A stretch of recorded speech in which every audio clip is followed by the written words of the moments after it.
Mwambie kuna kitu leo nyumbani kwa Bwana. Amina. Nawapenda na wasalimu katika jina la Bwana. Mungu akubariki uliopata neema asubuhi ya leo kufika ibadani. Haleluya. Tunaendelea na somo letu la maombi. Somo la nini? La maombi. Mimi napenda maombi kama samaki na maji. Ukimtoa samaki kwenye maji ujue hana maisha tena. Maisha ya samaki yako kwenye maji. Mimi ukininyima kuomba ni kana kwamba umeniua.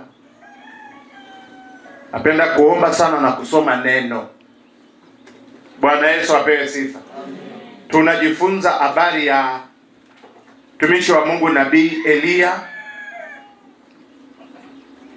ambaye Biblia inasema alikuwa ni mwanadamu tu mwenye tabia moja na sisi, akaomba kwa bidii. Na mimi nakufundisha somo la kuomba kwa bidii, lakini pia na kakipengele kingine kanachosema maombi pia yanafungwa kwenye muda. Maombi yanafungwa kwenye nini? Kwenye muda. Kuna mambo yamefungwa kwenye muda. Ni vizuri pia ukiomba ujue kuna mambo mengine ukiomba yamefungwa kwenye muda. Haya maombi ya Elia yalifungwa kwenye muda wa miaka 3 na miezi 6. Kwa Mungu aliambia hii adhabu ya kutokupata mvua ni miaka 3 na miezi 6. Na mbingu zikasema ni miaka 3 na miezi 6. Bwana Yesu apewe sifa. Hata wasomaji wa Biblia wanajua wana wa Israeli walipoenda Misri waliambiwa ni miaka 400. Maana yake hilo jambo lilifungwa muda wa miaka 400. Soma kitabu cha Nabii Yeremia na kuwekea tu mambo yaliyofungwa kwenye muda, baadaye tutakuja kuangalia huko mbele kadri muda utakavyoturuhusu. Hata ule utumwa wa Babeli ulikuwa miaka 70. Kwa mambo mengi yanafungwa kwenye muda. Bwana Yesu apewe sifa. Ni vizuri wakati unaomba ujue mambo mengi yanafungwa, yanaenda na muda. Kuomba kwa bidii haitoshi tu, na ujue na muda. Na wakati unapojibiwa ujue ya kwamba saa hii Bwana amejibu. Bwana Yesu apewe sifa. Kuna mambo yamefungwa kwenye muda, ukichelewa umeharibikiwa. Israeli walitakiwa kaa pale miaka 400. Kwa kutokujua ikaongezeka mingine 30. Kwa unaweza wakawa ulishaomba kwa bidii, ukaomba na kuomba na kuomba, ulishajibiwa kwa kutokujua. Na Mungu akikujibu atakupa neno. Bwana Yesu apewe sifa. Kuna viashiria vitakuja, viindicate. Wale wa jioni ni nao kwa nao kwenye yale maombi ya wazee wa kanisa. Wanaambia unaweza ukaombea jambo ukalisukuma ukafika sehemu ukaona mzigo wa kuliombea umeisha. Usikii tena kuliombea, anza kumshukuru Mungu. Unaombea jambo, unalisukuma miezi na miezi, unashangaa tu ghafla mzigo wa kuombea ile jambo umeisha. Maana yake hilo limefika. Limefanyaje? Anza tu katika ulimwengu wa kiroho kumshukuru Mungu. Hiyo ni mbegu yako umeipanda. Ni mbegu umefukia. Subiri itaota. Bwana Yesu apewe sifa. Maombi ni kama mbegu. Maombi ni kama mbegu umepanda. Haleluya. Ndio maana yamefungwa kwenye muda. Uwezi ukapanda mbegu leo, ukakaa baada ya siku 3 ukaenda ukafukua tena ile mbegu. Hiyo mbegu haiwezi kuota. Unapanda, unaenda nafukua lile shimo, unaiangalia ikoje. Kwa unapoomba, omba kwa imani. Bwana Yesu apewe sifa. Na kuongezea kitu kingine kabla tujasoma neno. Maombi huwa tunaomba kwa imani. Weka bidii, jumlisha imani. Unaweza kaombea jambo ukalisukuma ukashangaa ule mzigo wa kuomba umeisha. wewe msubiri Bwana. Anza maombi ya kumshukuru Mungu kwa imani. Jiandae kumshukuru Mungu kwa imani. Nasema jiandae kwanza kumshukuru Mungu kwa imani. Si uliomba? Si ulipeleka mahitaji kwa Bwana? Umeshampelekea ule mzigo wa kulisukuma hilo jambo kwenye maombi, si umeisha? Na kama mzigo umeisha, anza kwenda hatua nyingine ya pili, ya kwanza kumshukuru Mungu. Bwana Yesu apewe sifa. Hilo jambo litamea, hilo jambo litaota, hilo jambo litazaliwa. Elia alipoomba aliambia miaka 3 na miezi 6 hakuna mvua. Ilisema siku ya kwanza tu, mfano siku ya kwanza hakuna mvua. Tena Elia akaenda mbali, asema isipokuwa kwa neno langu. Sasa naongeza kitu kingine na kuongezea kitu kingine asubuhi ya leo. Huyu muombaji alijitambua mamlaka ambayo Mungu amempa. Unaweza ukawa muombaji alafu hujajitambua. Bwana Yesu apewe sifa. Haya maombi yanaitwa maombi ya kikuhani na kifalme. Haya maombi unaomba yanaitwa maombi ya kikuhani na ya kifalme. Neno lako kitamka linakuwa ni la mwisho. Hebu sema neno langu ni la mwisho. Maanake ukiomba ukitamka hilo neno ni la mwisho, hakuna mtu ambaye anaweza akasimama akalitangua hilo neno. Sema hivi, maombi ya kifalme ukitamka imekuwa. Haya maombi yalienda na mamlaka. Nasema hivi, haya ni maombi yaliyobeba mamlaka. Haya sio maombi ya kikuhani ya kuwakuania, kuwaombea rehema. Hapana. Haya ni maombi ya kifalme. Sisi tunaitwa uzao wa kikuhani na uzao wa kifalme. Lazima unajua wakati mmoja unaweza kusimama kwenye ofisi mbili. Unaweza kusimama kwenye ofisi ya kikuhani na ofisi ya kifalme. Sasa haya maombi yalienda na roho ya mamlaka na nguvu ya mamlaka. Akasema isipokuwa kwa neno langu. Maanaka angeinuka nabii mwingine. Hebu sema angeinuka nabii mwingine. Si alikuwa Israeli manabii wengine. Akasema Elia ameomba, natangua ya maombi. Ninakwambia mbingu zikisha simama upande wako, ukiomba hata akija mtu mwingine hana ufunguo ya kufungua, ukishafunga imekuwa. Bwana Yesu apewe sifa. Ngoja nikusaidie, heshimu sana hii kitu. Ngoja nikwambie niseme kitu kingine hapa. Aliyefunga ni Elia. Na Mungu akasikia aliyefunga ni Elia. Unaandaje waliofungwa wangaamua kwenda kutafuta mtumishi mwingine asema, "Alo, tumepigwa pini ya miaka 3 na miezi 6 hatuna mvua. Haya tuombe na kufunga tufungue." Wangefunguliwa Hebu tusaidiane tu. Wangefunguliwa hawa watu. Nachotaka kukwambia, tuna Mungu mmoja na mbingu moja tu. Tuna Yesu mmoja tu mwenye mbingu, na tuna kuzimu moja tu, hakunaga kuzimu mbili. Na tuna shetani mmoja tu, hakunaga shetani wawili. Kwa hiyo ukishakosea, ukipigwa hapa, hata ukienda mahala pengine unakutana na madhabahu. Katika ulimwengu wa roho watumishi wanaweza badilika, lakini kanuni katika ulimwengu wa roho haibadiliki. Nasema hivi, waweza kukosea hapa. Si unajua kiburi tulicho nacho, ukahamia hapa.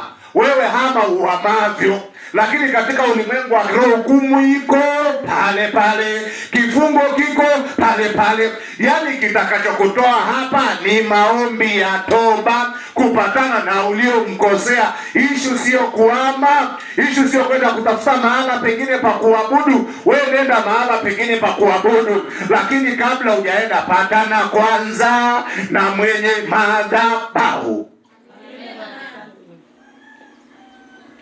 Mimi sijasoma sheria kabisa, lakini naamini ukihukumiwa, ukafanya kosa, ukapigwa kifungo cha miaka 4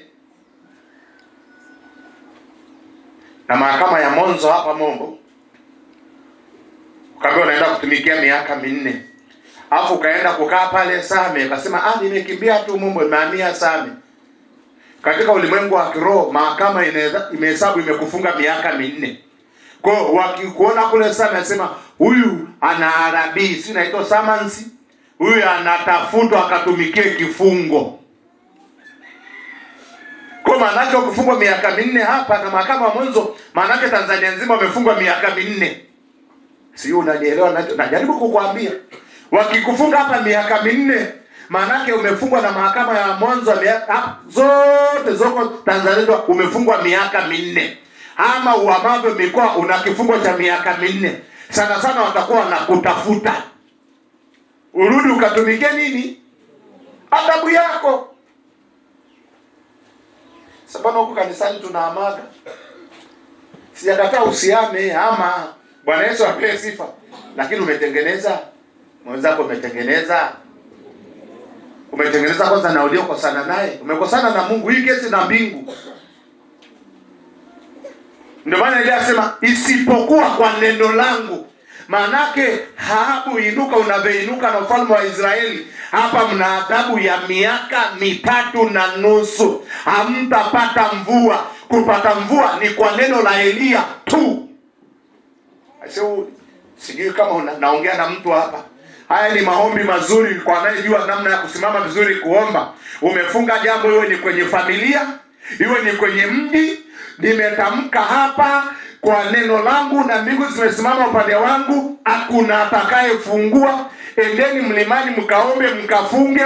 Kama mna matumbo ya mtashevu, kitambi kitapungua, sukari na presha viishe, mnashevu mwili. Lakini hapa jambo limefungwa, limebaki hivyo hivyo. Bwana Yesu apewe sifa. Haleluya.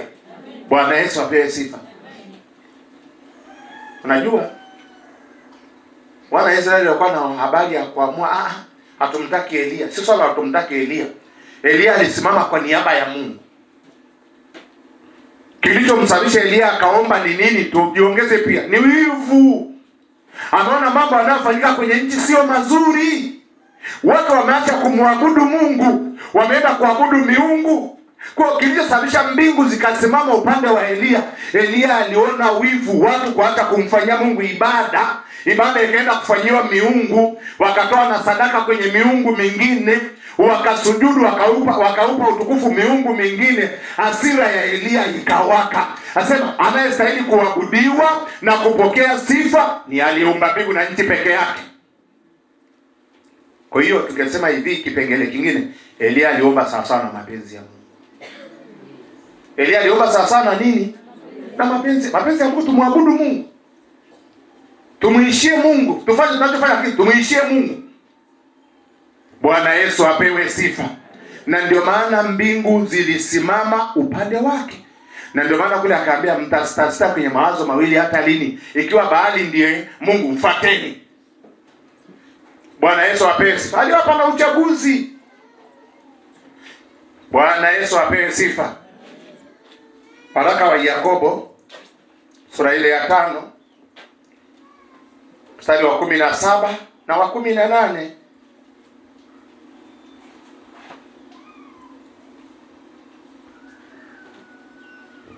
Waraka wa Yakobo sura ya 5 mstari wa 17 na wa 18. Elia alikuwa ni mwanadamu mwenye tabia moja na sisi, akaomba kwa bidii. Leno bidii pigia mstari. Akaomba kwa bidii mvua isinyeshe, na mvua haikunyesha muda wa miaka 3.5. Nataka miaka 3.5. Weka mstari. Manake hili jambo limeomba kwa bidii, lakini limefungwa kwenye muda wa miaka mingapi? 3 na miezi 6.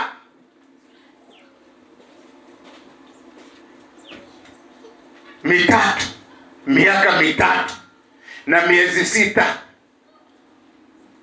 Bwana Yesu apewe sifa. Kwa nataka neno bidii. Kwa kiomba omba kwa bidii. Swala la kufunga nchi lilikuwa sio swala la mchezo. Ni kama unaomba kwa niaba ya nchi wewe peke yako. Umeona maovu yanayofanyika kwenye nchi, hasira ya Bwana ikafika. Ilipofika ndani ya moyo wako ikawaka, ukasimama kwa niaba ya nchi.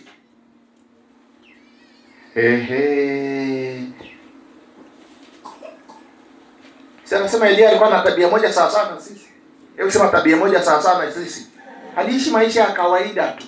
Watu walimwona ni mtu wa kawaida tu. kama ulivyo wa kawaida tu.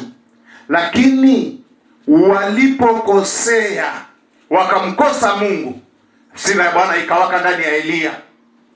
Wewe ni mara ngapi muona mambo mabaya kwenye nchi yanafanyika au kwenye jamii ukaona kawaida? Wewe unajua ni mtumishi wa Mungu. Nasema hivi, hapa tuko watumishi wa Mungu. Maanake kuna mambo mengine yakifanyika ukinyamaza na yataendelea. Wanaweza wasikuelewe, lakini unalo neno la kutamka na mbingu zikasimama upande wako. Sawa wanatumikia adhabu, watakukumbuka.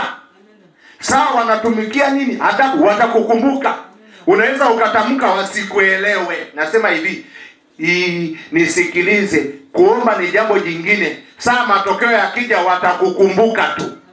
Na kuomba uombe, saa matokeo ya Mungu yakija watakukumbuka. Maombi huwa yana matokeo. Na kuomba, rafiki yangu, hilo jambo unaloliombea uone na matokeo. Unapoona matokeo unapata na morali wa kuendelea kuomba. Naongelea nini? Matokeo, maombi yenye matokeo. Maombi yenye nini? Matokeo.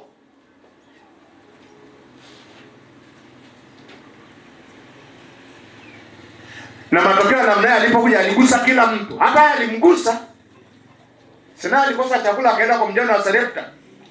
Ukame ulikuja. Vijito vya maji vilikauka. Si matokeo yalionekana. Na matokeo hizi adhabu, maanake tunapopigwa adhabu, maanake ni njia mojawapo ya kutaka kuwarudisha watu kwenye marudio.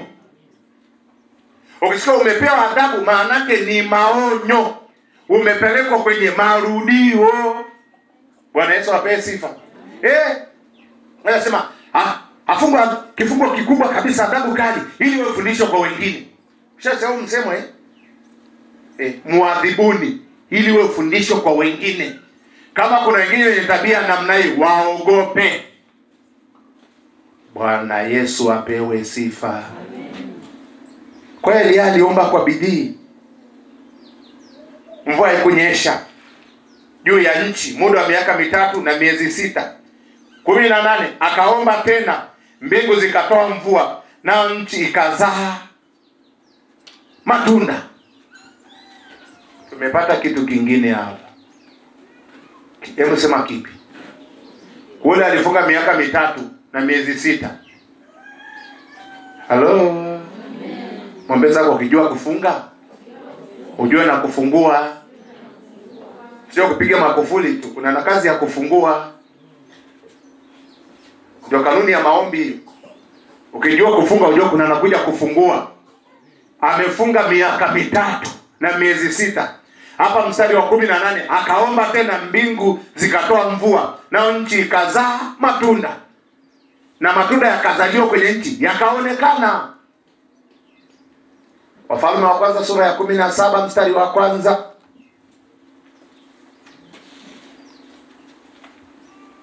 Wafalme wa kwanza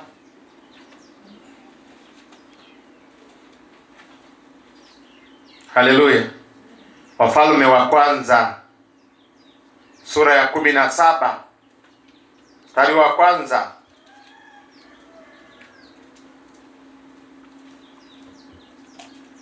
Nasema, basi Eliya Mtishbi, mgeni wa Gileadi, akamwambia Ahabu, kama Bwana Mungu wa Israeli aishivyo, ambaye nasimama mbele zake, hakutakuwa na umande wala mvua miaka hii ila kwa neno langu.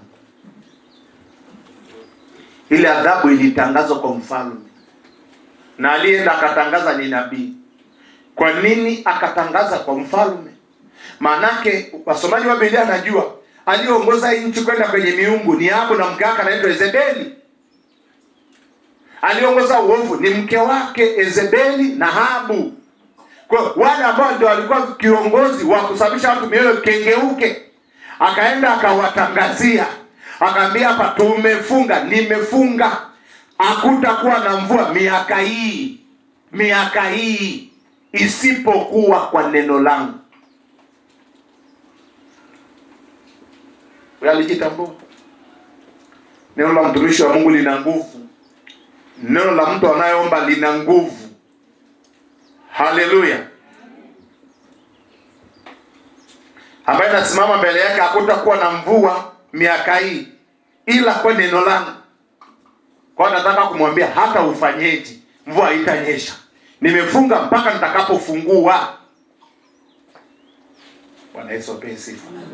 Na Elia alimwambia kabisa. Alienda kumwambia mfalme, sikiliza mfalme, nchi mmemwacha Mungu. Mmeacha kumwabudu Mungu, mmegeukia miungu mingine. Kwa adhabu nimemuomba Mungu nchi isipate mvua miaka 3 na miezi 6. Lakini pia najifunza kitu kingine. Dhambi inaharibu nchi.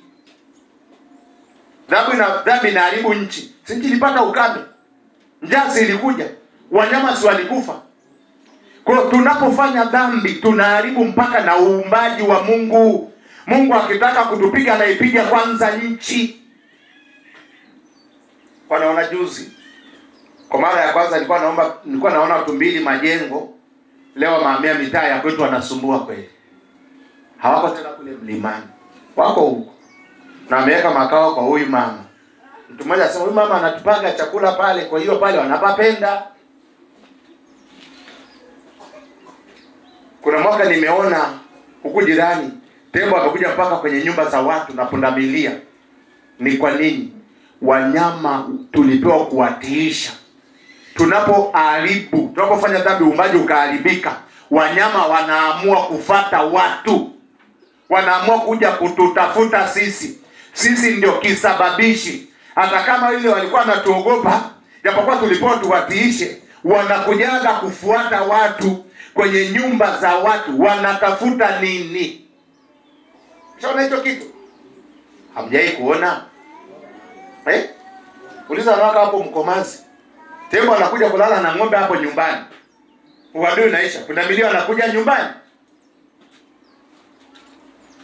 Wanajua wewe ndiye kisababishi cha uumbaji kuharibika au nchi kuharibika. Kwa wanyama nataka kukwambia maana yake wewe ndio na maisha yao. Kukaa kwako vizuri na Mungu na wao naishi vizuri. Chungaji, kuna mstari ndio na viumbe vyote vinaugua pamoja si na nini? Hebu sikia huo mstari tuambie. Kwa maana yake tunapokosea, inapokuja hali ya viumbe kuugua, navyo vinaugua pamoja na sisi. Tunapofanya makosa, nchi ikatandikwa ikapigika, kiuchumi, ninakwambia na wanyama nao wanapigika. Kila kitu kinaharibika. Sasa wanyama hawana mahala pa kwenda, wanakuja kwa watu. Watoto wanakuwa kifuza tumbili hawataki, wanakaa hapo juu ya bati. Ukimwaga maji wako hapo kwenye jalala. Kwani kimeleta nini? Maharibu kule milimani hakuna matunda. Si wameletwa kutafuta chakula. Si wanajua sisi ndio tumeharibu. Wanajua sisi ndio tumeharibu uumbaji wa Mungu. Mvua hainyeshi, wamekosa matunda, anajua tuna kila kitu. Warumi askofu. Hebu nisome. Warumi sura ya 8 mstari wa 22. Warumi sura ya 8 mstari wa 22. Kwa maana twajua ya kuwa viumbe vyote pia vinaugua pamoja, navyo vina utungu pamoja hata sasa. Warumi 8:22. Warumi 8:22. Kwa maana twajua ya kuwa viumbe vyote pia vinaugua pamoja, navyo vina utungu pamoja hata sasa. Maana twajua viumbe vyote vinaugua pamoja, navyo vina utungu. Sio uchungu, utungu. Kwa ajili ya nini? Dhambi inasababisha mpaka na viumbe navyo vinaugua, vinapata tabu.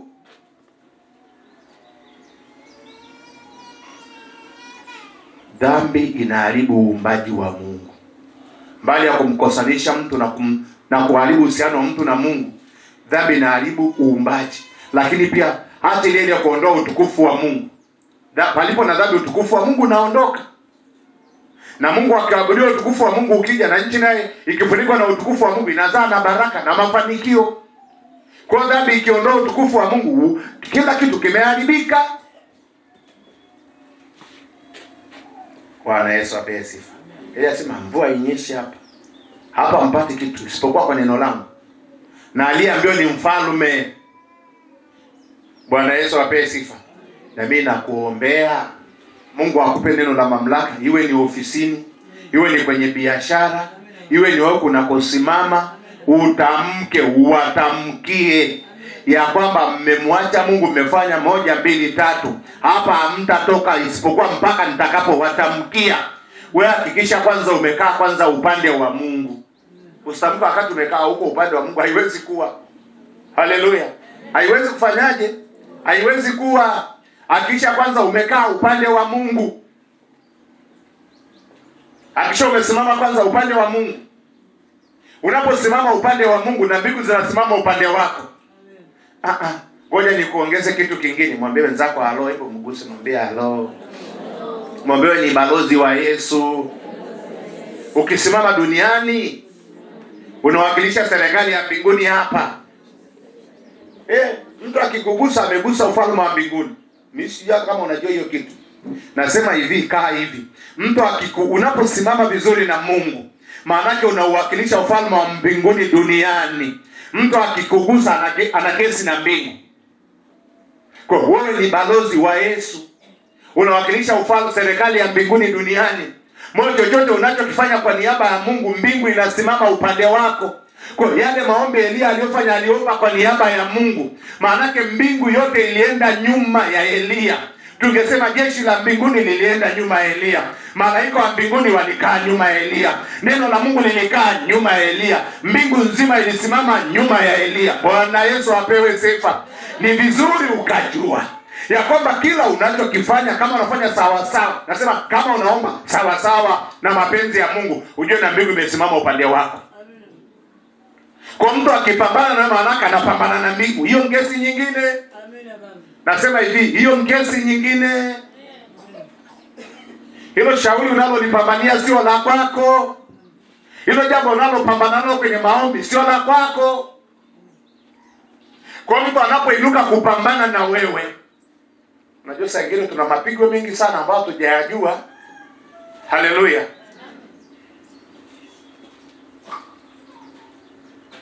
Tuna mapigo mengi sana.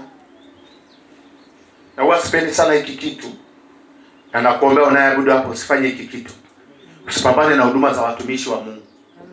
Nasema hivi, usipambane. Hebu sema usipambane na huduma za watumishi wa Mungu. Unaweza kalisha matango mwitu kabla huduma iko 1 2 3.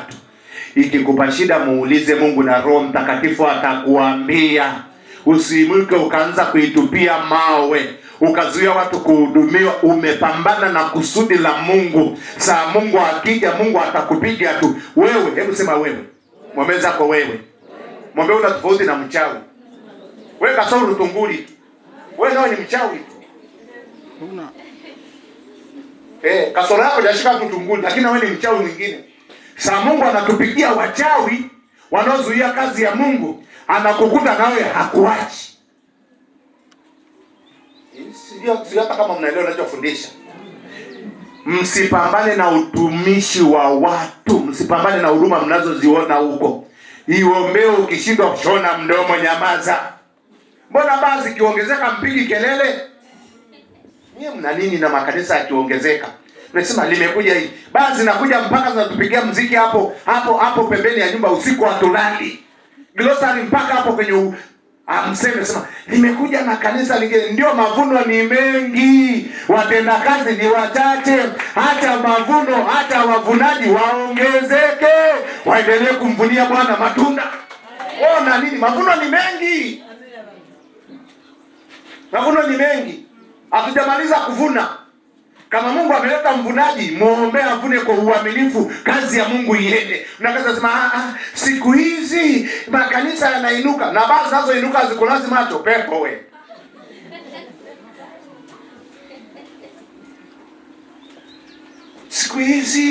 Siku hizi yani wanapiga hela tu. Nani akwambia wanapiga hela?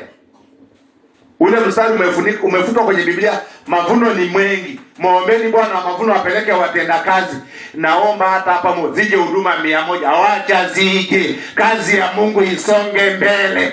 Kama umeitwa kuvuna ukalala huko shambani, shauri yako. Kama umekaa miaka 20 hujavuna, shauri yako. Acha Mungu alete wavunaji, walete watu kwa Yesu, maana ni siku za mwisho. Watu wahubirie Injili, wabadilike, waje kwa Yesu. Kama umeshindwa ukaamua kulala, ni shauri yako. Ili shamba, sikiliza, Mungu ana hasara. Kazi ya Mungu iko kama zege. Zege likichanganywa halilali. Alishakufa msalabani akafufuka. Ukiacha kuhubiri Injili, atainua wengine watahubiri. Ukiacha kuombea watu, atainua wengine wataombea watu. Na kuambia, ukinyamaza usipoomba, atainua na mawe. Akaambia, mkiwanyamazisha hawa, mawe yatapiga kelele. Wakitunyamazisha, Mungu atainua bao kutegemewa kama mawe, wapige kelele ili watu waokolewe, waje kwa Yesu. Halo? Hii hailali, mwemeza kwa hailali. Kama mmeitwa, mmeleta za kuleta, mmeleta ubishoe shambani kwa Bwana, amhubiri Injili, si mnafanya vitu vigani? Mungu atainua ambao hakuwatarajia. Cha msingi ni watu waletwe kwenye ufalme wa mbinguni. Karamu imeandaliwa. Akaambia, nenda njia panda kakusanye watu. Na kuambia, wataenda vichochoroni, wataleta. Wataenda sokoni, watahubiri Injili, watasikia. Wataenda baa, watahubiri Injili, watasikia. Wengine watahubiri kwenye mabasi, watu watasikia. Ninakwambia, kinachotakiwa ni mtu asikie Injili. Umehubiriwa kwenye jengo zuri, haleluya. Umekutana nao sokoni, cha msingi umeokoka. Umehubiriwa siteni, cha msingi umempata Yesu. Haijalishi umejifungulia nyumbani, umejifungulia leba, cha msingi una mtoto. Haleluya.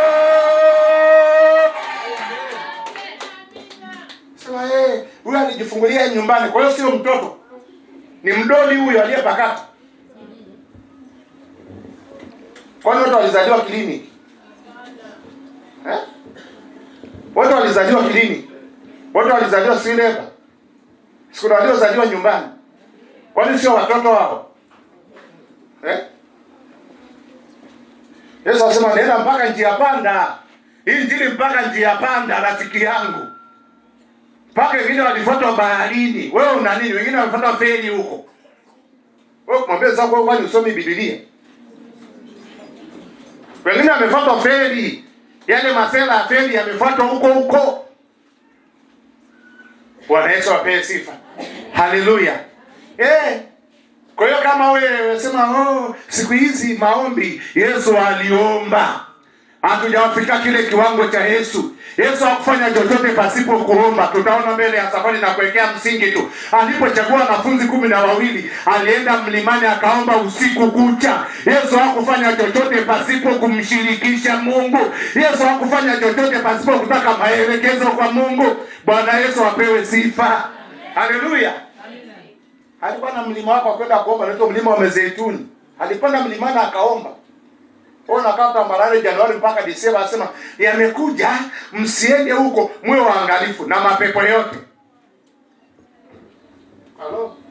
Tunashukuru Mungu, maana unawazao lakini wana mapepo kama yote. Halo. Namshukuru Mungu, mwazoe na wana mapepo kama yote, mpaka na mengine yamejukuu.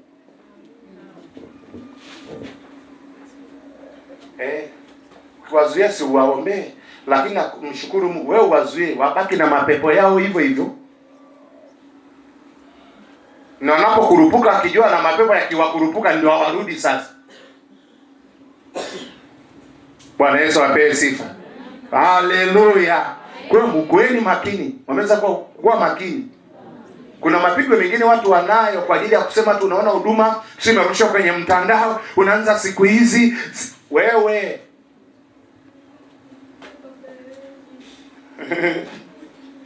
Haleluya. Haleluya. Injili ihubiriwe. Yesu na siku za mwisho Injili itahubiriwa kila mahali, ndio utakuwa ushuhuda. Injili itahubiriwa kwa namna ambayo sio ya kawaida. Wawe kuna mauzauza Paulo anasema iwe ni kwa fitina au kwa nini inahubiriwa. Mungu ndiye atakaye kuja kujua hii ni ya fitina au ni ya ukweli. Bwana Yesu apewe sifa. Haleluya. Sikusumbue. Usiwe na huduma wakaanza kuingia na unaanza kupambana. Siji unatafuta kesi nyingine. Elia alisema hainyeshi isipokuwa kwa neno langu. Amefanya hainyeshi. Kuna huduma nyingine zimeanzishwa, Mungu amempa mtu maelekezo. Unapoinuka kupambana, maana kuna pambana na neno la maelekezo kutoka mbinguni.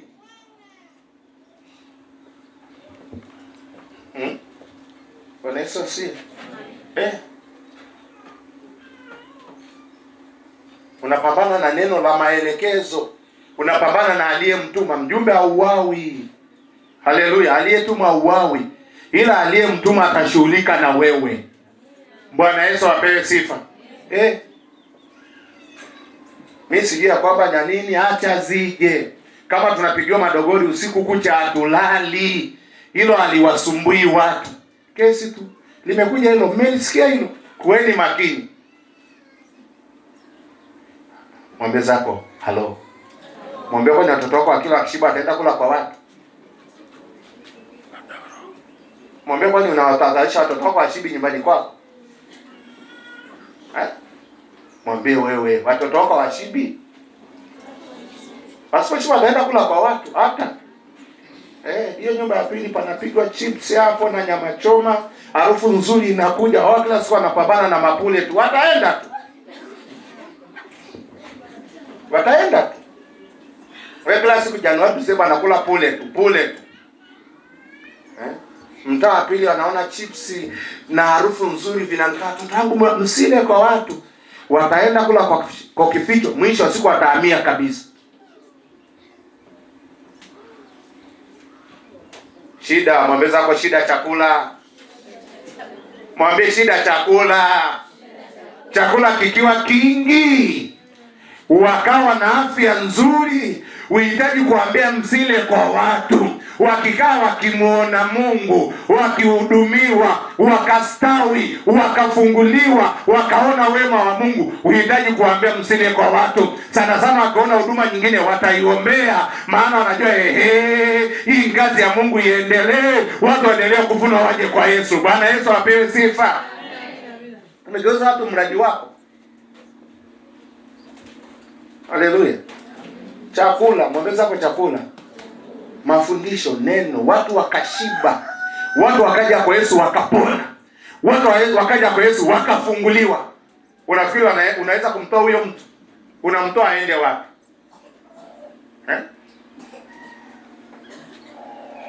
Mfano sio mzuri kabla sijasoma hili neno. Mahala hapa nakumbuka mtumishi mmoja anahubiri asema siku hizi huduma zinainuka tu kama uyoga, zinainuka tu. Alafu watu wanatafuta watu wao, wanawapa hela.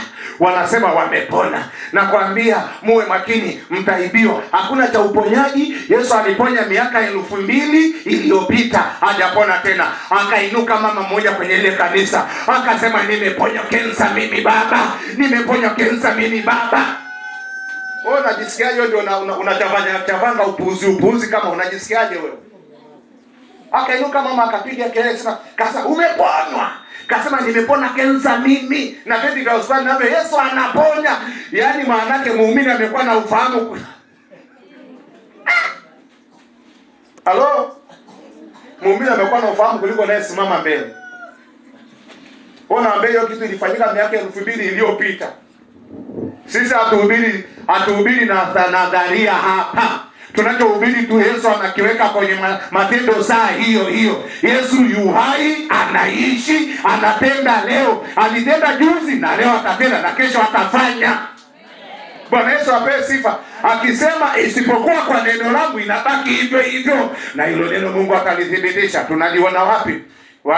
Wafalme wa kwanza sura ya 18 mstari wa kwanza. Biblia inasema majira kama yale, saidia confirm pastor. Majira kama yale. Maanake baada ile miaka 3.5 iliyofika, neno la Bwana likaja na kufundisha maombi yaliyofungwa kwenye wakati au kwenye majira. Baada ile miaka 3 Ilipofika na nusu, neno la Bwana likamjia Elia kumwambia, ile adhabu ulio hapa imefika, wafungue hao watu. Wafalme wa kwanza sura ya 18 mstari wa kwanza. Ikawa baada ya siku nyingi, neno la Bwana likamjia Elia katika mwaka wa 3 kusema, enenda ukajionyeshe kwa Ahabu, nami nitaleta mvua juu ya nchi. Amen. Haleluya. Nenda. Ikawa baada ya siku nyingi. Baada ya miaka 3. Sipajembe, nimesema ni maombi alifungwa kwenye nini? Kwenye muda. Kaambia sasa nenda kajionyeshe. Ulienda kwa mfalme, nenda kajionyeshe tena kwake. Mwambie Mungu ataleta mvua. Bwana Yesu apewe sifa. Mwanzo sura ya 18 mstari wa 14. Tuangalie jambo lingine. Mwanzo 18 mstari wa 14. Tunaangalia maombi mengine yaliyofungwa kwenye muda. Ni ili ukiomba ujue kuna mambo mengine anafungwa kwenye muda. Mwanzo 18 mstari wa 14. Je, kuna neno gani lililo gumu la kumshinda Bwana? Kwa muhula wake nitakurudia, wakati kama huu mwakani Sara atapakata mwana wa kiume.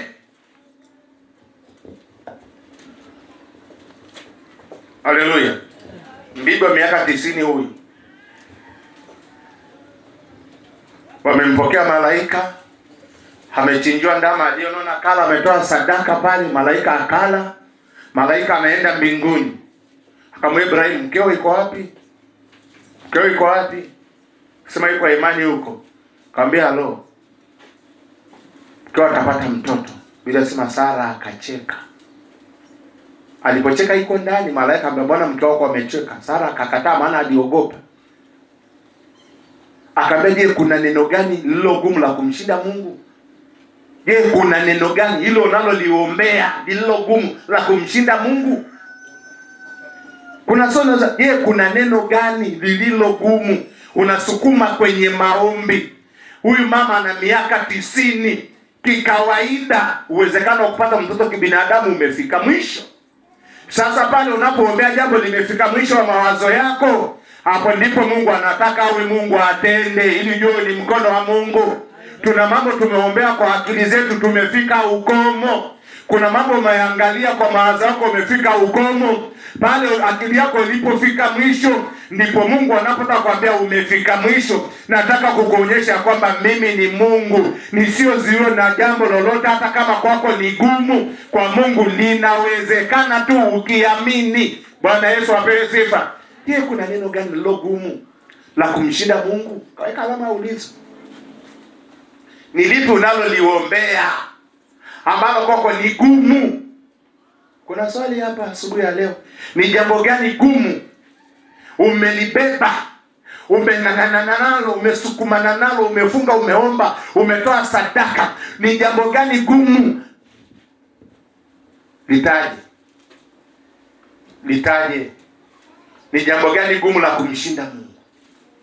Anamwambia, muhula kama huu mwakani nitakurudia. Nitarudi. Malaika ambaye nitarudi.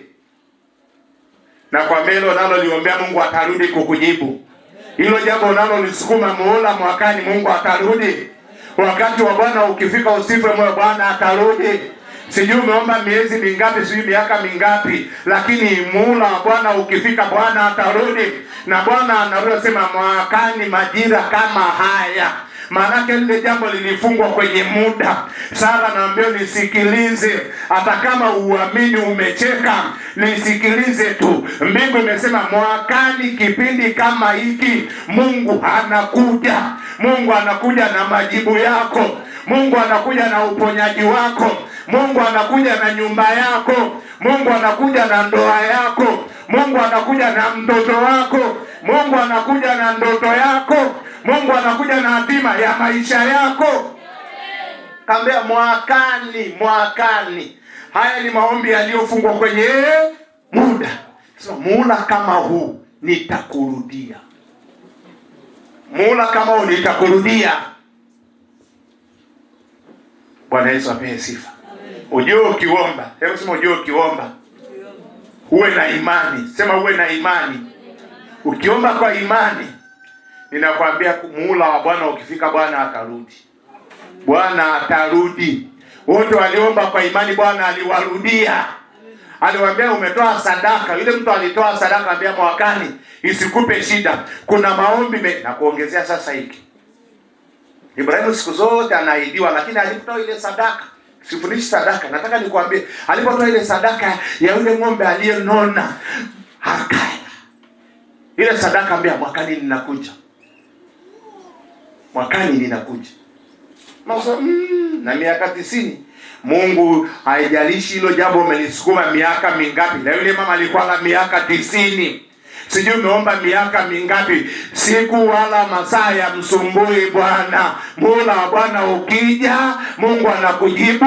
Mungu hana cha kuwahi wala cha kuchelewa. Wakati wa Bwana unakuja na Mungu atakujia, atakufanyia kicheko. Atakufanyia kicheko. Sara anasema kila atakayesikia atacheka na mimi. Nini? Anasema mimi nimekuwa kituko uzee huu. Kila Sara kapakata.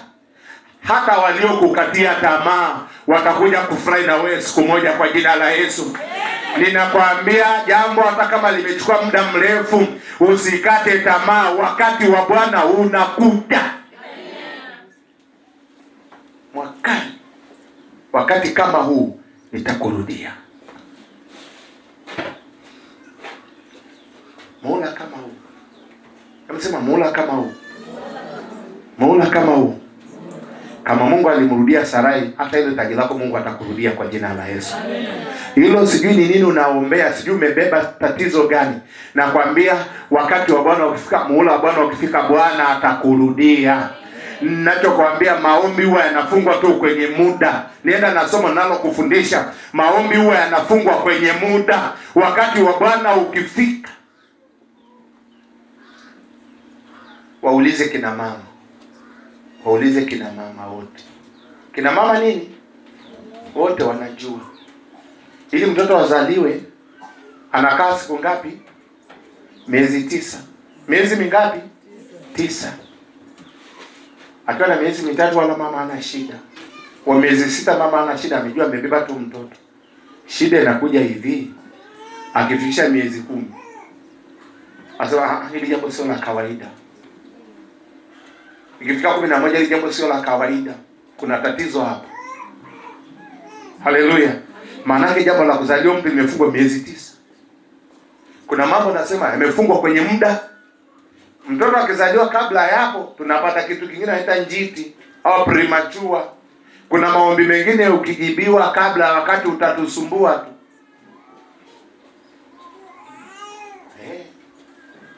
Haleluya. Kuna maombi mengine ukijibiwa kabla ya wakati, hata kanisani utakuja tena. Mungu anakuacha kwanza ukomavu wa kiroho uongezeke kidogo. Haleluya. Mungu anakuacha ukue kwanza kidogo. Haleluya. Kuna vitu vingine ukipata na hata kwenye ibada utakuja. Haleluya.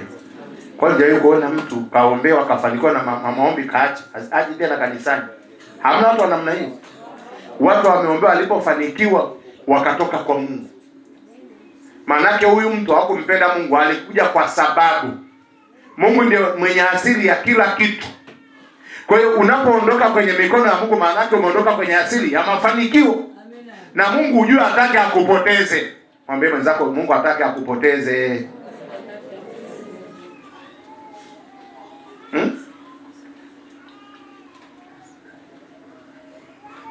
Haleluya.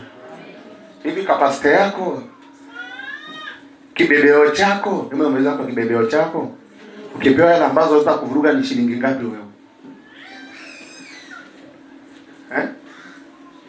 Sikila mtu anataka hela ambazo zitakuvuruga ni shilingi ngapi?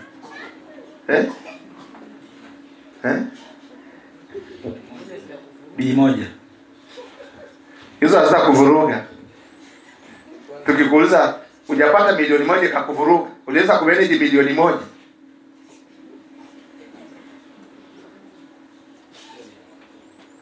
Hicho sio hela ndogo, umeweza kuimanage, ulipanga pangaje?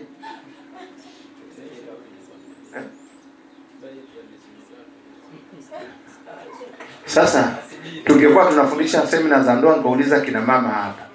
Wamama ndio wangetusaidia vizuri, wanaume waliopata hela. Wamama mara nyingi ni waaminifu sana. Haleluya.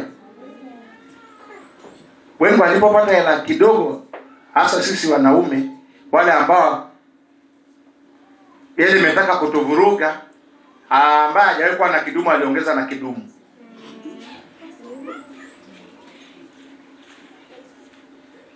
Aliongeza na nini?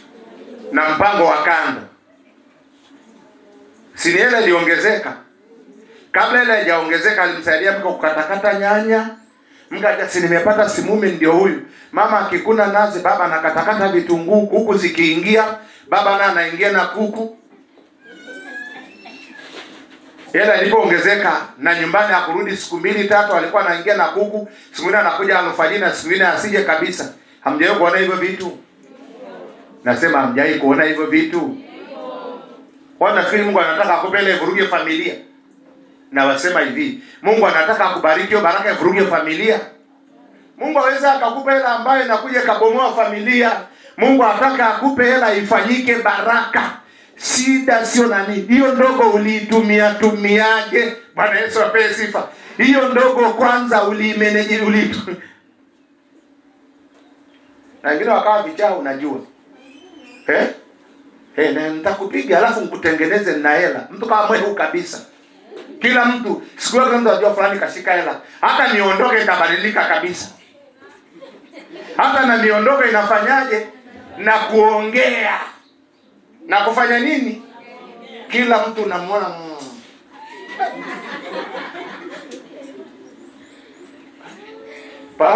Yakobo anasema hivi, mchungaji tuangalie. Yakobo anasema muomba tena muomba vibaya ndio maana mpati. Muomba, Yakobo 4, muomba tena muomba vibaya. Sio kama Mungu anashinda kutupa. Wewe hujapata tu, ataka kila mtu umkanyage umsilibe. Ukipata, muombe zako ukipata. Mwambie sasa hivi ataka kutukanyage kichwani tu na 100,000 mfukoni. Una 2,000,000 kwenye simu, ataka kila mtu umsigine. Ukipata 10. Yakobo 4:3. Hata mwaomba wala hampati kwa sababu mwaomba vibaya ili mvitumie kwa tamaa zenu. Kwa nini mchungaji amesema si neno anasema maomba tena maomba vibaya ili mvitumie? Kwa nini? Mnisaidie basi. Si unafundisha ili mvitumie kwa nini? Matanuzi. Bwana Yesu apewe sifa. Ili mvitumie kwa tamaa zenu. Kwa hiyo saa nyingine Mungu anataka kukubariki kabisa, ni mwombaji. Mungu anasema ngoja kwanza mtoto akue. Hata ikija bi moja anataka ndugu yangu hapa muhandisi haitamvuruga. Kwa hiyo mtoto wa miaka 3 na mpaka shilingi 10,000. Wewe unasema darasa la ngapi? Ukienda shule ndio shilingi ngapi? 5. Upewe 5,000? 5. Huyo si rafiki yangu, si ni Kevin, sio anaitwa nani? Hasema akienda shule apewe 500. Sio 5,000. Mtoto darasa la kwanza 500. Uwezo wake wa kubeba kumanage ni 500. Ya wiki hiyo anampa mwalimu. Haya, tumesaidiwa, asante. 500 hiyo ni ya nini? Ya wiki moja. Haya.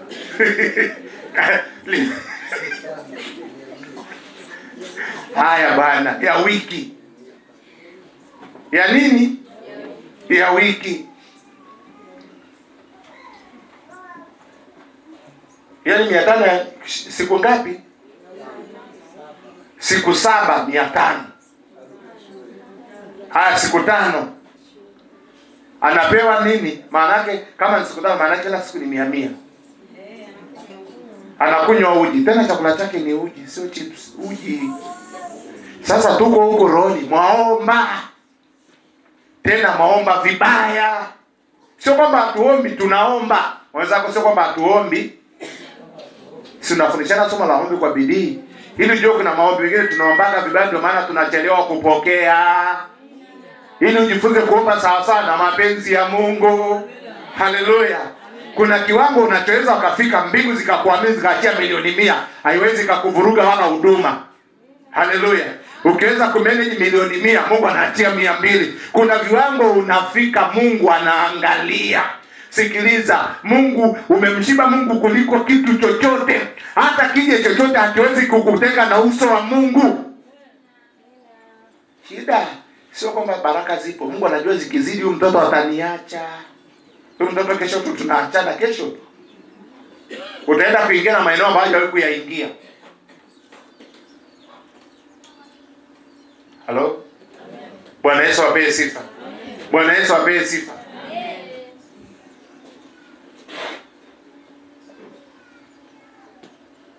Kuna familia waliomba. Malaika akatoka, muombe mnachotaka. Muombe mnachofanyaje? Ile familia kwa ni baba na mama, wako wawili tu.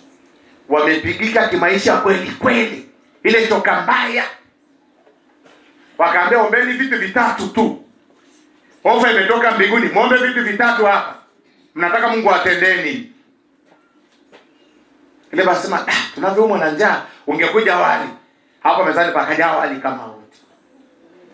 Ile mwanamke akamwambia, ili mwanamume lina kichwa kama cha punda, halina akili. Mwanamume kawa kichwa cha punda. Kuna wali, kuna kichwa cha punda. Limebaki ombi moja tu. Limebaki ombi nini? Wali wanao, na mwanamume kichwa kimekuwa cha punda, na wamebaki na ombi. Mama akafesa, nibaki na mwanamume mwenye kichwa cha punda. Mungu mrudishie mume wangu kichwa. Kichwa kikarudi, maombi yameisha.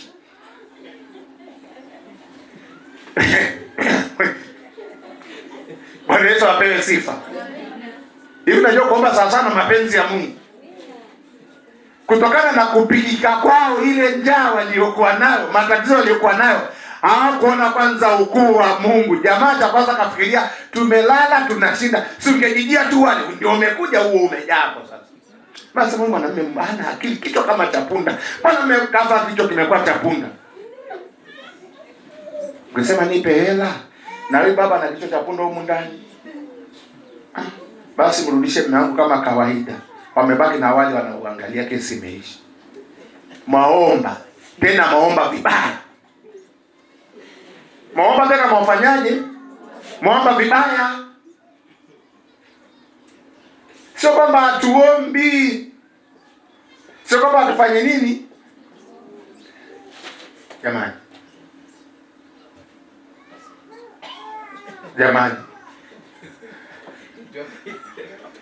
Hawa zenye mefurahi nini bwana? Naona watu wanacheka. Hawa watu watakuwa kuisewa. Ndio mna utani na watu wa kuisewa mimi sikasema. Kesho mnaenda kupeleka kanisa kuisewa hiki.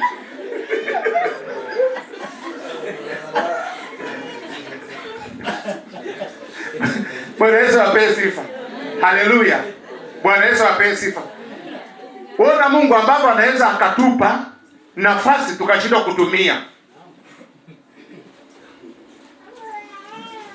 Ona Mungu ambapo anaweza akatupa nafasi au tukaomba nini vibaya. Kwani kuna ubaya gani Mungu alipowaambia muombe mnachotaka? Yule baba akakaa na mke wake wakapatana. Si unaona hicho kiashiria kingine tu. Hamna maana yake hawakupanga pamoja na mwenzi wake, kila mmoja alikurupuka kivyake. Kutokana na alipopigika kimaisha, huyu mmoja alithamini sana kula. Mtumishi mmoja anasema usilishe njaa, lisha maono. Kwa hiyo maana yake aliangalia njaa yake. Chakula unakula leo tu kinaisha rafiki yangu. Maono ni yanabeba maisha yako yote. Maono ni jambo linalobeba maisha yako yote. Kwa usilishe njaa, lisha maono. Kwa hiyo unaweza kaona tunapokuja kuomba namna ambavyo tunakosea. Kwa hiyo kuna jambo lingine ni haki yako Mungu akupe, lakini akakuangalia uombaji unaoomba. Huyu mtoto ana tofauti, huyu ni mwanangu kabisa, lakini ana tofauti na mtoto wa miaka 7, 10. Huyu anataka tu biskuti huyu na vitumbua huyu. Maisha yaende. Kaumri kakiongezeka na mama yako anaongezeka. Bwana Yesu apewe sifa. Sifundisha habari ya hela, lakini ngoja niseme kitu hapa kwenye maombi. Hakuna, kila mtu anataka kufanikiwa. Hela huwezi kupata kama una nidhamu na hela. Kama una nini? Una nidhamu na hela. Kwa na hela wewe una nidhamu nayo. Mtumishi mmoja anasema hela inayopita kwenye mikono yako inaweza ikaamua kwa tajiri au kwa maskini. Angalia hela ile ambayo imeshawahi kupita kwenye mikono yako. Tangu anze kushika hela ulifanya nini Johnson? Yeye anasema hela ambayo imepita kwenye mikono yako, ambayo imepita kwenye mikono yako ulifanyia nini? Sio kwamba upati imepita, ulifanyia nini? Hiyo unayosema haitoshi, mwenzako amefanya kitu. Hiyo unayosema haitoshi, mwenzako amefanya kinachoonekana. Wewe hujawahi kuona? Hiyo unasema haitoshi, mwenzako ana utoshelevu na amefanya kinachoonekana.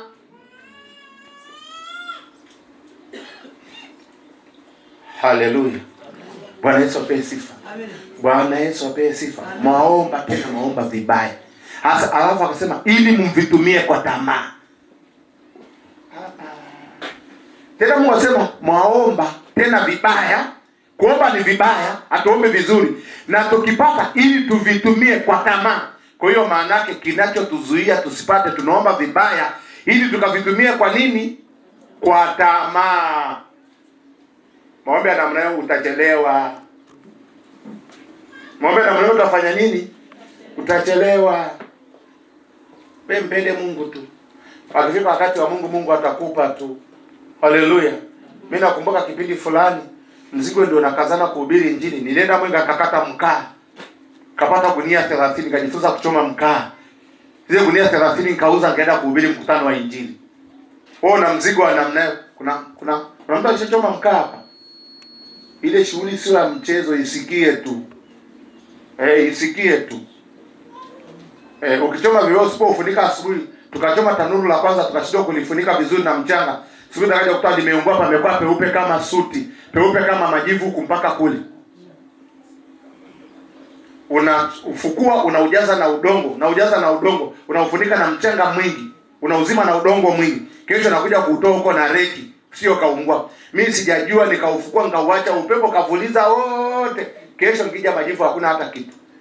Lakini sikukata tamaa, nikakata miti mingine. Nataka nini? Nikahubiri injili. Mtu mwenye moyo wa namna hiyo Mungu atakupa tu. Mungu atakupa tu. Maana yake Mungu anajua unataka kwa ajili ya ufalme wa mbinguni. Mungu atakupa ya kwako na ya kupeleka injili. Mungu atakupa ya kwako ya kusaidia wajane. Mungu atakupa ya kwako ya kusaidia watoto yatima. Mungu atakupa ya kwako ya kusaidia na wahitaji. Bwana Yesu apewe sifa.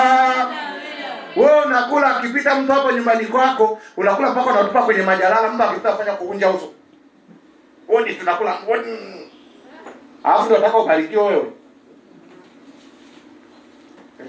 Wewe unasikia mtu akiingia nyumbani kwako akipisha hodi, watamani ufesoke huko mvunguni. Bia sema mwenye kukirimu kwa moyo mweupe. Mungu jua akikupa amekupa cha kwako na cha mtu mwingine. Unaaminiwa mbingu inakupa cha kwako na cha watu wengine. Wewe waomba vibaya, ndio maana upewi. Bwana Yesu apewe sifa. Hivi na leo nataka kufundisha asubuhi ya leo. Nafundisha habari ya kuomba vibaya. Kuomba nini? Vibaya. Sio kwamba tuomba vibaya. Kwa hiyo mimi nimechoma mkaa, nienda kuhubiri injili. Nikalima nikapata mahindi gunia 30, nikauza gunia 20, zikaenda kwenye injili. Watu wakaambia utakuwa mwehu, unajua wewe. Kwani nimekuwa mwehu? Wakaambia gunia 20 takao pia gunia 2 tu. Gunia 2 tu ndio fungu la 10, ubaki na 10. Bwana wewe nisikilize, nimepata gunia 30. Nitakao nitoe gunia 3. Hizi zingine 27 ni za kwako. Nisikilize. Biblia inasema hapandaye kwa ukarimu utavuna kwa ukarimu. Ukitoa kipimo cha kujana kushindilia utapewa hicho hicho. Ninakwambia moyo wako ukoje? Ninakwambia Mungu akikufanikisha kwenye maombi, anapindisha cha kwako na cha watu wengine. Unabeba portion ya kwako na ya watu wengine. Unaaminika wewe? Mwambie zako unaaminika? Wewe unaaminika wewe? Ukipewa cha kwako kinapitishwa na cha wengine. Kisha kitu kigumu. Lakini wakati Mungu anasema na mimi, sijajua kabisa kama nitamiliki kiwanja. Nikapata shamba Makuyuni, nikapewa sadaka shamba eka 2 kasoro. Ile namshukuru Mungu, Mungu akaniambia toa kanisani. Nikazitoa. Sina kiwanja, niko kwenye nyumba ya kupaka. Kiko mpaka sasa hivi. Eka 2 kasoro miguu mingapi tu? Miaka 10 na kitu iliyopita. Eneo kubwa mno. Mungu akaniambia toa, nikatoa. Wewe naaminika, vingine unapimwa tu unapewa. Mungu anakupitishia kwambie hiki kisipo kigeuza utaletoa kingine kikubwa. Bwana Yesu apewe sifa. Bwana Yesu asifiwe. Haleluya.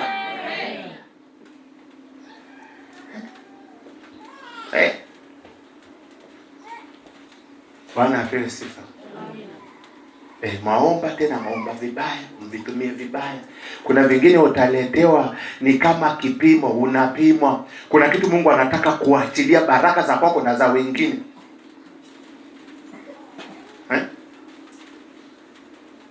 Bwana Yesu apewe sifa. Nasema Bwana Yesu apewe sifa. Haleluya. Maomba, sio kwamba hatuombi, tunaomba. Lakini kwa tamaa, tuvitumie kwa tamaa zetu. Siongea na wale ambao wanashika kama na super guru, sijafika huko mimi. Haleluya. Bwana Yesu apewe sifa.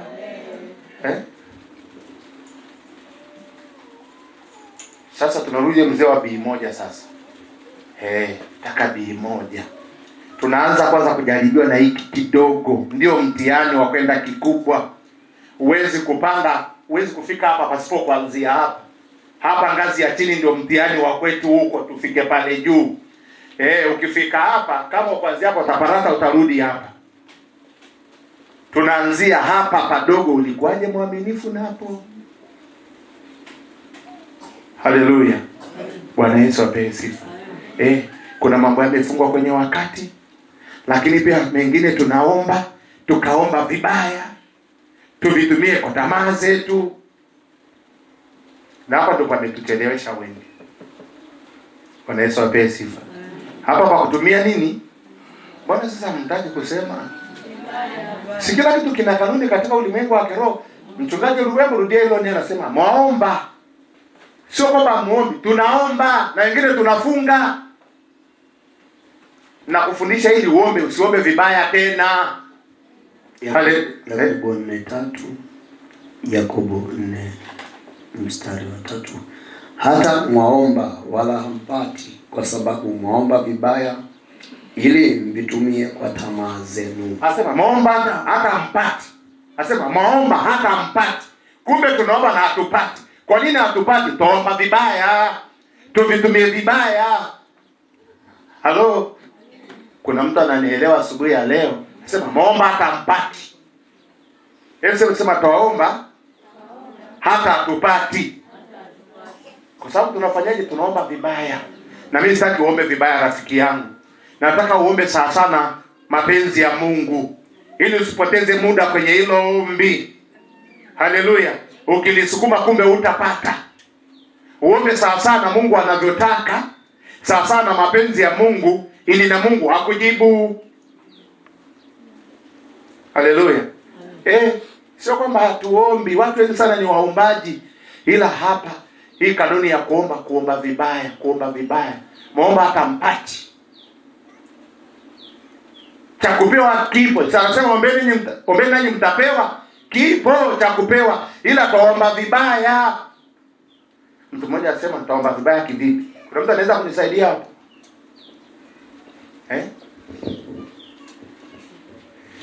Mtumishi mmoja akaniambia, haise, siku mkifanikiwa, ni mtumishi wa muombaji, huu mtaa watanikoma huu mtaa watanikoma.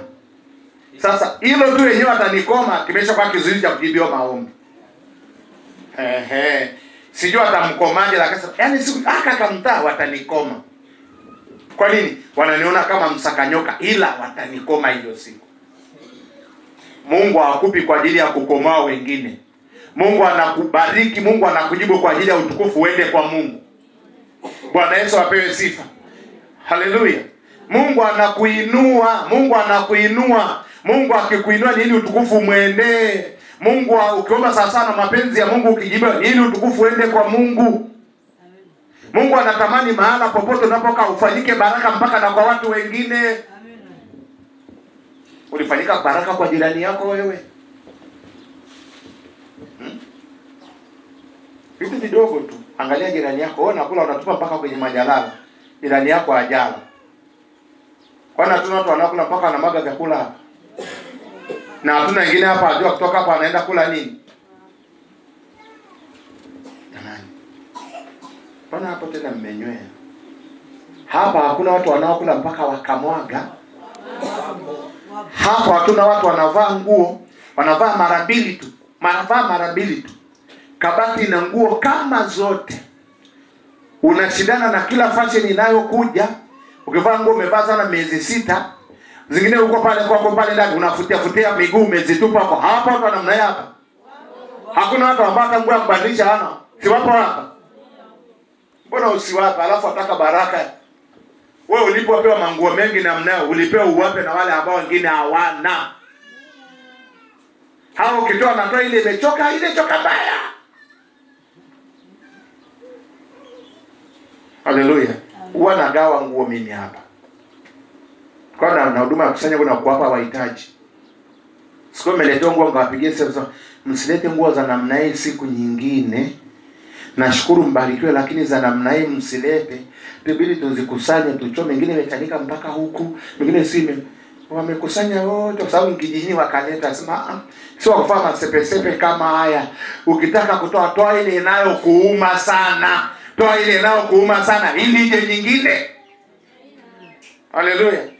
Niwahi kuletea suti hapa, nikamwambia peleka kijijini. Suti 4 nilipeleka. Hebu sema moja. Ile mwenye suti ambaye alienda Dubai akanunua ile suti. Akavaa mara hii. Kabla suti inauzwa laki 4. Mimi sina suti ya hela. Nikiangalia hivi nataka kuitinga. Lakini ameambia iende kijiji, sema isinigeuze moyo. Nikaikusanya nikaipeleka kijijini. Hebu sema nikaenda kijijini. Yule nilimpa baada ya miezi 2 nikamkuta nao analima na pilipili hoho.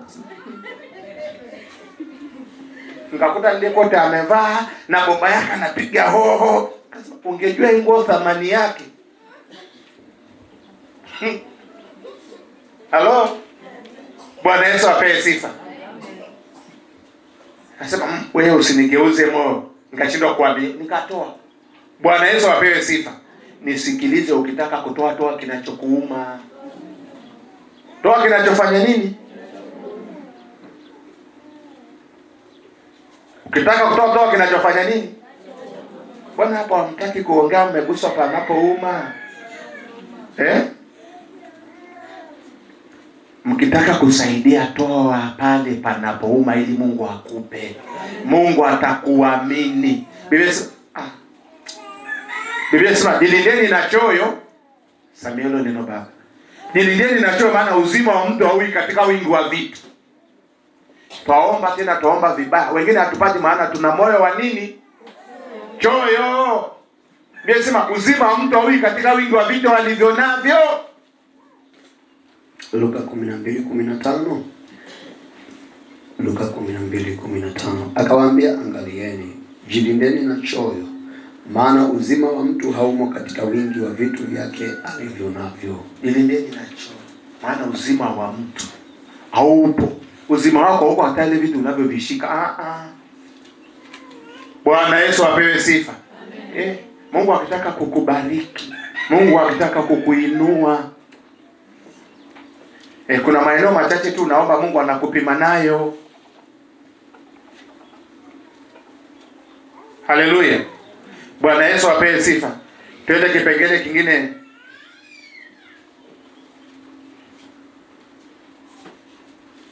Amina. Yakobo.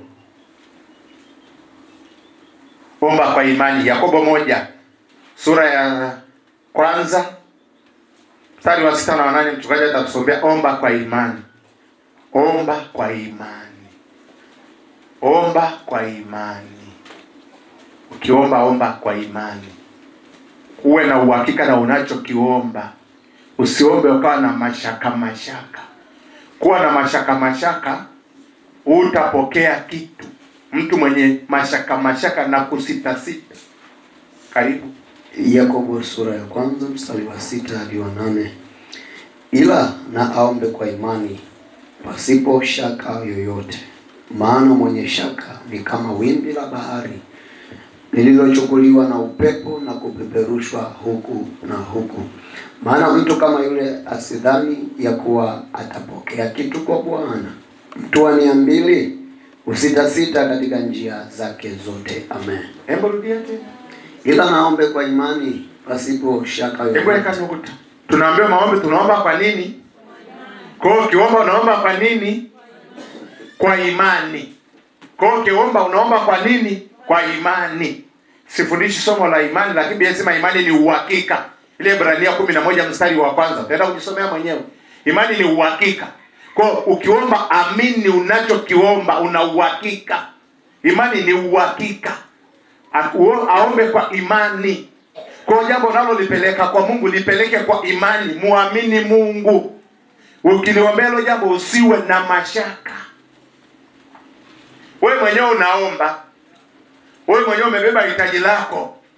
Lakini huna uhakika kana kwamba utajibiwa. Huna uhakika kana kwamba haya maombi yatajibiwa. Wewe mwenyewe umeshakuwa na nini? Na roho ya hofu, mashaka. Hicho ni kizuizi cha kutokupokea kingine. Kizuizi kingine cha maombi, mashaka. Aombe kwa imani, asiwe na shaka. Naombea hili jambo, mimi sijui kama hili jambo litawezekana. Yaani wewe mwenyewe umeshalikataa, usiliombe, acha. Kwa sababu hata ukiomba utapokea. Alafu likafananishwa na nani? Ombi la namna sasa na wimbi la baharini linalochukuliwa na upepo huko na upo.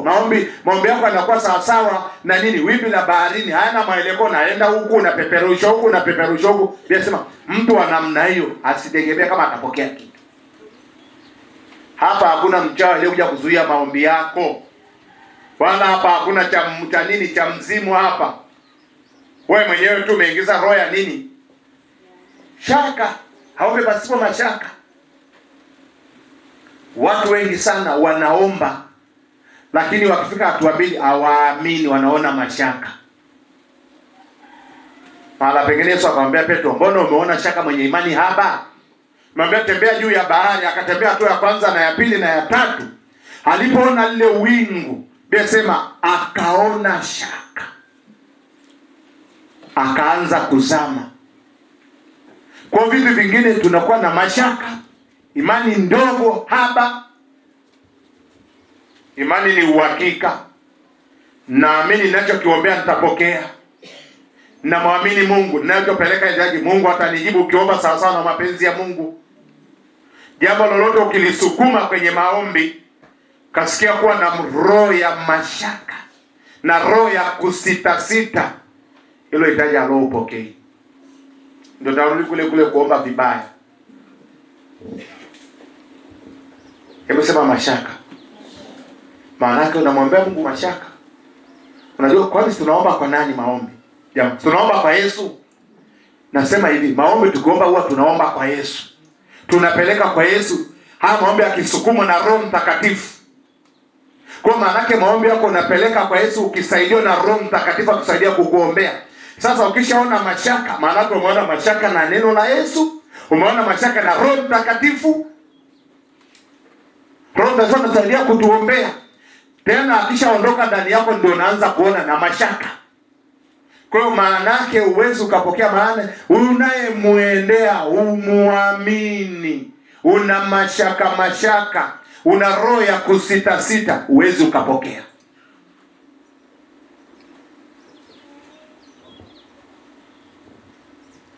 Tuna binti moja tupata inaenda kwenye maombi.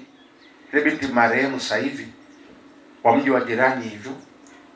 Alikuwa anaomba, anasema mimi nimeomba, Mungu usipojibu utajijua mwenyewe moyoni mwako. Ile binti alikuwa hazipo vizuri, mzee mwenyewe anasema alikuwa na matalazi jua. Na alikuwa anadondoka kifafa, siku akanya ndoa zikazidi akafa. Mkiomba msema, anasema Mungu mimi nimeomba, usiponijibu utajijua mwenyewe moyoni mwako. Nyinyi mkisema amesema Mungu nimeomba, usiponijibu utajijua mwenyewe moyoni mwako. Halo. Bwana Yesu apewe sifa. Ukiomba amini. Hata akichelewa ni jambo la muda, atakujibu. Maombi ni mbegu umeweka. Itaota. Na itaota, utapalilia, utavuna. Bwana Yesu apewe sifa. Kwani mkulima akipata mbegu anaifukua? Wale ambao walikuwa wanaandaa wamepita na jua lote limetukaanga hapa. Wameandaa huko porini, wamefeka mashamba, wamechoma na majani, mashamba yamekuwa meupe, jua linawaka. Akwambia mvua itanyesha wakati wote. Jua linachoma kama pasi, mvua itanyesha kama wakati wote. Tuwe na imani kama ya mkulima. Mwombe zako tuwe na imani kama ya mkulima. Na anapiga mashimo, anaifukia, mvua inaweza kanyesha wakati wote. Wengine wanatoa mwanga, anafukia na mbegu kabisa huko, ili mvua ikinyesha ziwote. Na mvua inanyesha na zinaota. Wewe una imani ya namna hiyo kama ya mkulima? Na anaisubiri, na anapalilia, na anavuna. Kwa nini unaomba unaona mashaka? Kwa nini unaona hofu? Kwa nini unasita hilo jambo lako unaloliombea? Na ndio maana ujibiwi maombi. Bwana Yesu apeswa. Wewe mwenyewe tu umeshajikataa unayeomba. Wewe mwenyewe tu ujiamini na unayempeleka hilo hitaji. Wewe mwenyewe ndani ya moyo wako umejikataa. Wewe mwenyewe ujiamini. Wewe mwenyewe ushakuwa na mashaka. Huyo unayempelekea, kama mtu unaandika barua, umetangazwa kuna nafasi za ajira. Vigezo vyote vizako na vigezo. Mimi naenda kuomba sio hata kama nitapata hiyo kazi. Mimi najiandikia tu barua mwaya. Na vitu unaambatanisha. Wewe unafikiri unaenda kuipata. Wewe mwenyewe ulishaikataa. Mimi sijui. Maana siku ile anaajiriwa kwa upendeleo. Mimi naenda sijui tu kama nitafanikiwa mwaya. Hawa sasa wamenilazimisha tu nikaombe. Mimi sijui Nakwambia imani ni uhakika. Imani sifundishi imani, lakini kuongezea kitu kingine. Imani pia ni mkono wa kupokea. Kama uamini uwezi ukapokea. Chochote unachokiomba kama uamini uwezi ukapokea. Na Mungu tunamwendea kwa imani ujue. Mungu tunamwendea kwa nini? Tumekuja hapa maana tunaamini kazi iliyofanyika msalabani. Tunaomba maana tunaamini alikufa akafufuka. Tunajua kabisa siku moja parapanda italia tunaenda kumlaki mawinguni. Kwa imani. Kwa nini? Tunaomba kwa imani, tunaishi kwa imani. Kisha sehemu kama uamini, uliamini neno la Mungu. Alisema ombeni nanyi mtapewa. Litabaki hivyo hivyo. Kama huo mstari uamini ya kwamba ukiomba utapewa, ibaki hivyo uweze ukapata. Lakini ule mstari unasema ombeni, Mathayo 7:7, ombeni nanyi mtapewa. Ule mstari uko hivyo. Anasema ukiomba utapewa. Kwani Bwana Yesu apewe sifa. Hebu sema maombi. Tunachoomba saa hatuna. Tunachoenda kuomba ni kitu ambacho hatuna ili tupewe. Nakuja hapa naomba uponyaji. Siamini hata nikiombea usije. Ni rahisi tu. Sema pale watu wanaombea wako wanapona, lakini mimi naenda tu sijui kama nitapona. Na hata tukuombeaje utapona, maana ndani kwako kumekataa. Mpaka ndani kwako kukubaliane na neno la Mungu ya kwamba ukiombea utapona. Bwana Yesu apewe sifa. Asema ombeni nanyi mtapewa. Tena ndiye mwenye asema ombeni.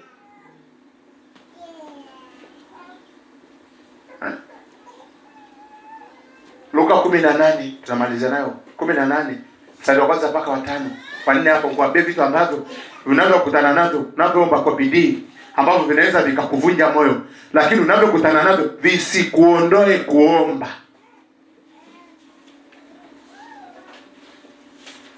Mama saidia kusoma, anasema kwa mfano Luka 18 mstari wa kwanza hadi wa 4. Akawaambia mfano ya kwamba imewapasa kumwomba Mungu siku zote, wala wasikate tamaa. Hebu acha kwanza. Hebu sema imewapasa. Hebu sema imewapasa. Hebu sema imewapasa. Tuna mwalimu hapa wa Kiswahili. Hivi maana imewapasa inamaanisha nini hilo neno? Tuna walimu wengi hapa imewapasa kumwomba Mungu, maana lazima. Huo mstari lazima imewapasa, sio swala la hiari, imewapasa. Mnapaswa kuwajibika, mnapaswa kuomba. Wala msikate tamaa. Kwa nini nasema msikate tamaa? Kuna mambo mengine kwenye maombi tunakutana nayo ni ya kuvunja moyo, ni ya kukatisha tamaa. Kwa Yesu anatutahadharisha, sema ombeni wala msikate tamaa, imewapasa. Hata kama mtakutana na mambo ya kuvunja moyo, msiangalie, ombeni. Endelea unaofuata. Akasema palikuwa na kadhi katika mji fulani, hamchi Mungu wala hajali watu. Na katika mji huo palikuwa na mwanamke mjane aliyekuwa akimwendea akisema, nipatie haki na adui wangu. Naye kwa muda alikataa. Alafu akasema moyoni mwake, ijapokuwa simchi Mungu wala sijali watu.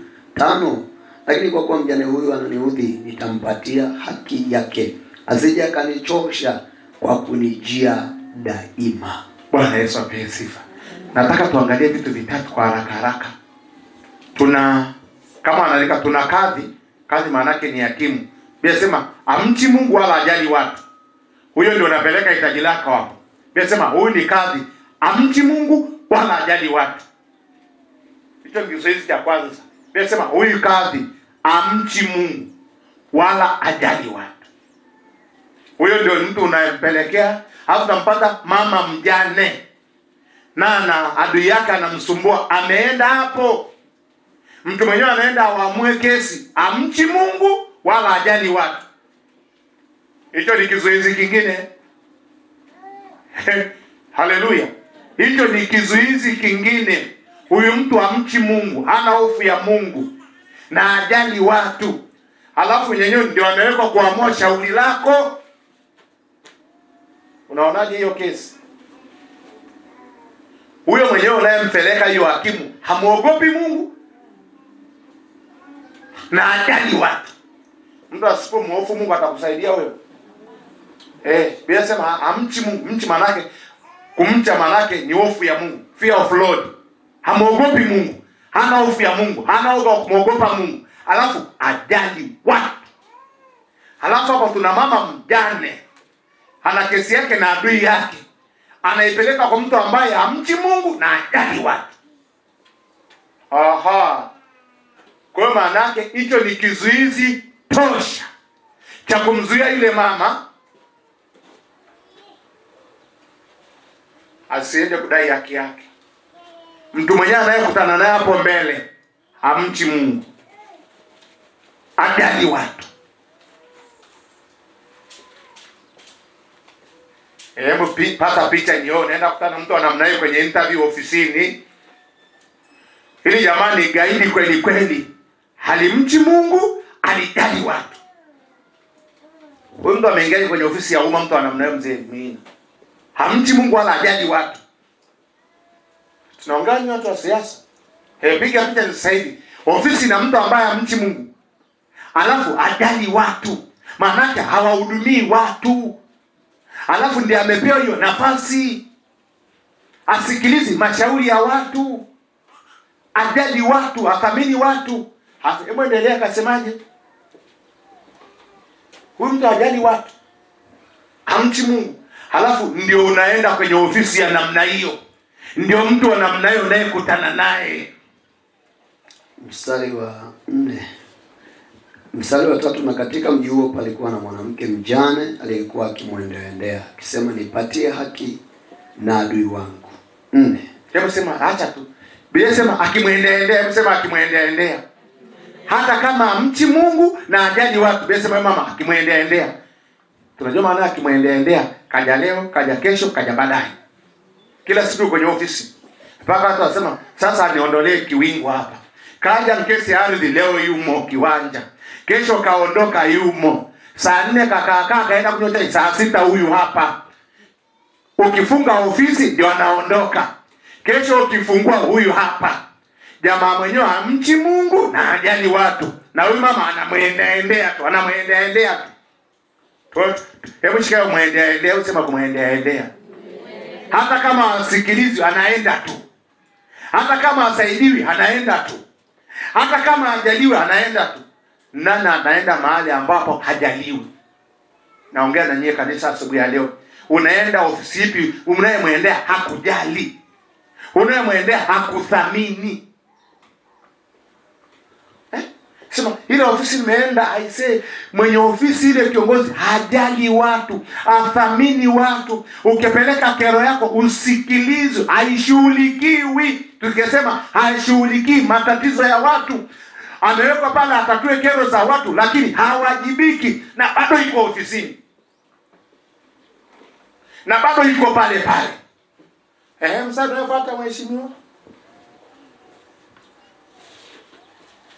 Mstari wa 4. Naye kwa muda alikataa, alafu akasema moyoni mwake, ijapokuwa simchi Mungu wala sijali watu, lakini kwa kuwa mjane huyu ananiudhi, nitampatia haki yake, asije akanichosha kwa kunijia daima. Nasikia kitu. Yule jamaa linajijibu lenyewe, sema ijapokuwa simchi Mungu wala sijali watu. Kumbe anajijua hata yeye mwenyewe. Ni Yesu alitoa mfano bwana. Na lile ni jamaa linajijua ya kwamba halimchi Mungu na halijali watu. Sema kwa sababu mjana ananichosha. Hapa ofisini imekuwa ni usumbufu. Ngoja tu nitoe hiki kiungo hapa asiendelee kunichosha. Halo? Naomba Mungu akupe maombi ya namna hiyo. Hata kama una ukuta wa namna gani, endelea kuyasukuma na kuyasukuma. Hata kama aliyoko mbele yako hicho kigingi akimchi Mungu, akijali watu, ninakwambia hata kama akimchi Mungu, akijali watu, haimzuii Mungu kukujibu maombi yako. Hivyo ni vizuizi tu. Ukikutana na eneo la namna hiyo, endelea kung'ang'ana hapo. Ninakwambia utaenda mpaka unayemwendea ataona umekuwa usumbufu. Yeye atakuhudumia hata kama kwa msingi umejibiwa maombi. Yeye anaona ameondoa kero, ameondoa kiwingu, lakini wewe umejibiwa. Unapokutana na vizuizi vya namna hiyo, makatazo ya namna hiyo, yasikuvunje moyo kuomba. Endelea kupeleka haja ya moyo wako na Mungu atakujibu. Haleluya. Mstari wa 7 na 8 anasemaje? Sio wa 6 na 8. Sema je, Mungu akawapatia haki wateule wake wanaomlilia mchana na usiku, na ni mvumilivu kwao? Mstari wa 7 na 8. Na Mungu je, atawapatia haki wateule wake wanaomlilia mchana na usiku, naye ni mvumilivu kwao? Nawaambia atawapatia haki upesi. Walakini atakapokuja mwana wa Adamu, je, ataiona imani duniani? Ile swala limekuja tena. Kwa hiyo mama alikuwa na imani. Jamaa sema ataiona imani duniani. Ile mama unajua hili jamaa hata kama alitaka kunisaidia, kusaidiwa ni haki yangu. Hata hili jamaa alimjali Mungu, alimchi Mungu, kusaidiwa, kujibiwa, kutatua kero yangu ni haki yangu. Hata hili jamaa kama alijali watu, kujibiwa, kusaidiwa ni haki yangu. Bwana Yesu apewe sifa. Unapokutana na jambo la namna hii, kusaidiwa ni haki yako, usivunjike moyo. Lakini Musa anasema hivi, imewapasa kumwomba Mungu siku zote. Kama sema siku zote. Luka 10 siku zote. Swala la kuomba ni la siku zote, rafiki yangu. Na kufundisha kitu kingine. Luka 10 anasema imewapasa kumwomba Mungu siku zote. Kama wiki ina siku 7, siku 7 omba. Kama mwaka na siku 360 na kitu, omba mwaka mzima. Swala la kuomba sio la muda, ni la siku zote. Na kule 7 sema je, Mungu hata apatie haki wateule wake wanaomlilia mchana na usiku. Kule sema omba siku zote, mlilie Mungu hilo hitaji lako mchana na usiku, lipeleke. Amen. Natamani kila mtu ajifunze kuomba, unajua. Natamani kila mtu awe muombaji. Natamani kila mtu asimame ajue kumtafuta Mungu. Natamani unapokuepo kwenye biashara uwe muombaji. Unapokuwa kazini kwako wewe ni mtumishi wa Mungu. Kokote unapokuwa kwa shambani wewe ni mtumishi. Hata kama utataka msaada, jambo lako kusaidie kuomba, usilale. Utaniambia usiku nilala wapi? Hao kutoa nje. Msicheke.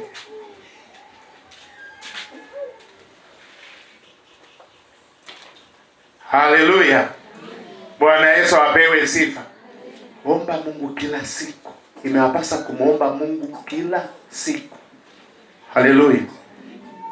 wala msikate tamaa. Omba kila siku. Swala la kuomba ni la muhimu kuliko unavyofikiri. Nasema hivi, swala la maombi la kila siku. Hapa kusema mtaombewa. Tumishi mtarajiwa, sema mtaombewa. Mtaombewa. Sema imewapasa kumwomba Mungu kila. Sema mtaombewa. Swala la kuomba la kwako na Mungu kila siku. Wala usikate tamaa. Hata ukikutana na mambo ya kuvunja moyo, yasikukatishe tamaa ukaacha maombi. Hilo jambo lako unalolisukuma, sijui unaombea ndoa, sijui unaombea familia, sijui unaombea nchi, sijui unaombea nini, sijui unaombea uzao wako, sijui unaombea Mungu akuinue kiuchumi, sijui unaombea afya yako. Ninakwambia hata ukutane na vizuizi, ninakwambia ni ili ujue hilo unaloliombea lina thamani mbele za Mungu. Ndio maana shetani amekuja kuliblock. Ukiona maombi yako yanaenda tu, anasema hivi, ukiona maombi yako nasukuma anaenda tu, uona upinzani, hicho unachokiombea nacho ni kepesi. Ukibeba kitu cha thamani kinapigwa vita. Nasema hivi, ukipeleka kitu cha thamani, shetani anajua kabisa hiki kinachoombea ndio mtaji wa kumtoa huyu mtu. Napambana sana kukuzuia maombi. Unaweza kaziona na mke wako, unaweza kaziona na watoto. Unaweza kaanza kuomba kasi hodi, alafu unaitika karibu. Na siku tu rafiki yangu siai kukuona, nimekuja kukusalimia, kaka mbili akaondoka, maombi yako yanaharibika. Hamjakutana vitu vya namna hiyo. Naona kuna watu wanacheka huko. Ukianza tu kuomba na sasa hodi, hapa anagonga kama anaunguliwa na nyumba. Watu wengine wasopa na star. Ukigonga mtu akiwa kwenye maombi, nyamaza saa hiyo, ana mawasiliano na mbingu. Usiwe shetani wa huyo mtu. Unajua kuna watu wengine hata huko kwenye maombi nao anaweza akawa shetani wa mtu. Mtu unasikia anaomba kabisa dia, odi, gigi, odi. Jamani. Anajua baba katika unaongeza na sauti, odi, baba. Huyo ndana ana mgeni mwingine anamleta hapo huyo. Haleluya. Mtu wa kawaida tu. Ukiona mtu yuko kwenye maombi, usimtoe kwenye usikivu, subiri. Kama mara fulani tulikuwa tunaomba, mji fulani atuseme, baba anasema, "Wewe baba unaomba lakini mtoto ananifia hapo nje, anafanya kutukuza kwenye maombi hivi." Mungu anajua umekuja kwenye maombi, atamsubirisha huyo mtoto mpaka hiyo ngwe iishe. Bwana Yesu apenzi. Haleluya. Haleluya. Hiyo umekutana na nini? Na kizuizi ndio maana tumeshika naenda mlimani. Unajua kwa nini wanaenda mlimani mzee? Kutafuta utulivu. Kutafuta nini? Utulivu. Kuna watu ambao si wastaarabu, atagonga mpaka atataka kuingia na mlango. Haleluya. Nao wanaenda asubuhi kwa watu hawajaamka, wanaenda kufanya nini na wewe? Sasa baba katika wako sasa. Ukisikia namna hiyo usipaki kwanza, usubiri. Bwana Yesu apewe sifa. Na kuambia vitu ambavyo vinaweza vikaingia kwenye maombi yako vikakutoa kwenye utulivu. Haleluya. Bwana Yesu apewe sifa. Haleluya. Maombi, kizuizi. Kizuizi cha nini? Cha maombi. Kitu kingine, unapoomba mwenda namna yake, kisha uhusiano wako na Mungu ni mzuri. Kisha kwanza uhusiano wako na Mungu umekaa vizuri, ili akujibu hicho unachokipeleka. Hakikisha mahusiano yako na Mungu yako vizuri. Uhusiano wako usipokaa vizuri na Mungu, umecheleweshwa kujibiwa maombi. Au tungesema toba ni mlango wa kumleta Mungu kwenye hilo hitaji lako. Kwa sababu unayemuomba unajua ni Mungu, na anayekuja kukujibu ni Mungu. Si tuliona juzi Isaya 59 mstari wa kwanza na wa pili, sema mkono wa Bwana, asema tazama mkono wa Bwana sio mfupi hata usiweze kuokoa, wala sikio lake sio zito hata Mungu asisikie. Asema ila maovu yenu na dhambi zenu zimewafarakanisha na Mungu hata kusikia hataki. Sana hapo na Mungu vizuri. saa 59 ili akujibu. Kisha hilo jambo nalo lipeleka, mmekaa kwanza vizuri. Kikaa vizuri na Mungu na mambo yako yanakaa vizuri. Bwana Yesu apewe sifa. Tazama wewe ni Bwana Mungu wa wote wenye mwili. Je, kuna gumu lolote usilo liwe? Kuna neno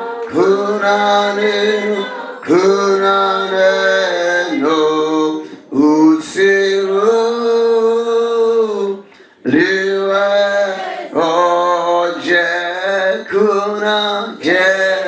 Kuna neno gumu lolote usilo liweza. Shika sadaka yako, shika sadaka yako ya dhabihu ya siku, na nitangaze tu, ni waweke tayari kwa wale ambao wana sadaka za makundi maalum, ya kwamba unapotoa dhabihu ya siku, basi simama tu, njoo madhabahuni na ile sadaka yako ya makundi maalum, ikiwemo shukrani, fungu la 10, malimbuko na kadhalika.